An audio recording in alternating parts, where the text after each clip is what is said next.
حالم از نصفتون به شدت به هم میخوره. یا الله.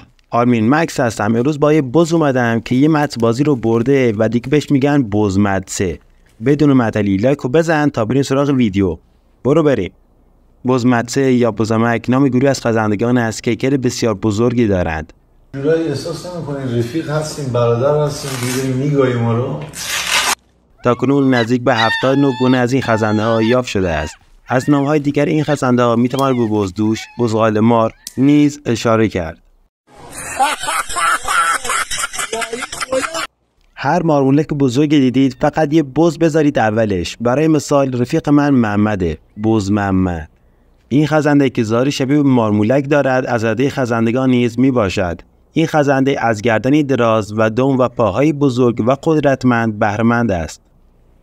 محل زندگی آنها اکثرا روی خاک است، اما بعضی از آنها در درختان و بعضی دیگر از دوزیستان هستند در مرداب و لزنزارها زندگی می کنند. این خزنده معمولا گوشتخوار است و از گوشت‌های پرندگان و دیگر حیوانات نیز تغذیه می کند. از دیگر تغذیه‌های این خزنده می توان به پستانداران، قورباغه‌ها و وزغ‌ها نیز اشاره کرد. همه چیز خار لامصب بلا نسبت شما گی هم می‌خوره.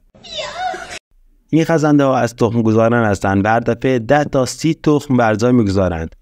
فصل تخم گذاری این خزندگان از اوایل فروردین ماه تا اواخر خرداد نیز میباشد.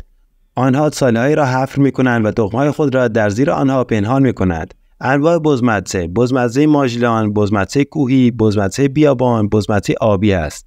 بزمدسه یعنی چی اصلا؟ بزمدسه در معنی لغوی به معنی سوسمار و مارمولک است. یعنی خزنده‌ای که کمی از سوسمارها و دیگر خزندگان بزرگتر است. اصطلاحاً به بچه‌های شیطون و پرسر صدا هم بزمدسه میگن. به شخصه به بچه‌های شیطون میگم تخم سگ. خطرات بزمدسه برای خودمون چیه؟ دهان این خزنده پر از میکروب‌ها و عفونت‌های خطرناک است که می‌تواند منجر به بیماری‌ها و حتی مرگ شود. یه سوال، چرا با این همه عفونت خودش نمیمیره؟ آخه بدبخت دنبال چی هستی؟ در هنگام گاز گرفتگی توسط بزمدسه باید سریعاً محل آن را با آب و صابون تمیز کنید. نباید جلوی خونریزی رو گرفت. باید اجازه بدهید همراه با عفونت و میکروب از بدن خارج بشه. در هنگام گاز گرفتگی توسط بزمدسه نیز باید مانند دیگر خزندگان رفتار کرد. دستی که گاز گرفته رو بگیریم و با جمله یا 98% امامزاده‌ها بدویم. اگر با این خزنده روبرو شدیم باید مراقب حرکات دم او باشیم، چرا که این خزنده در هنگام روبرو شدن با خطر دم خود را مانند شلاق تکان می‌دهد و ممکن است ضربات سنگینی به ما وارد کند. البته که این خزنده بی‌خایه است و وقتی که انسان رو ببینه همون لحظه فرار می‌کنه.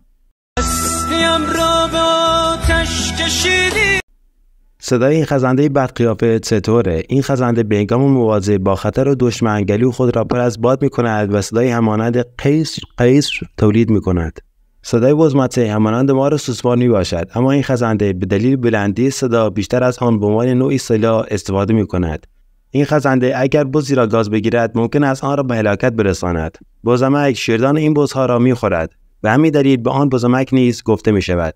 یه دفعه دیگه هم میگم شیردان بزها رو میخوره. اینو فقط لجندا میفهمن بچه‌ها. خب مرسی از اینکه تا آخر ویدیو همراه من بودید. فعلا تا ویدیوهای بعدی یا حق.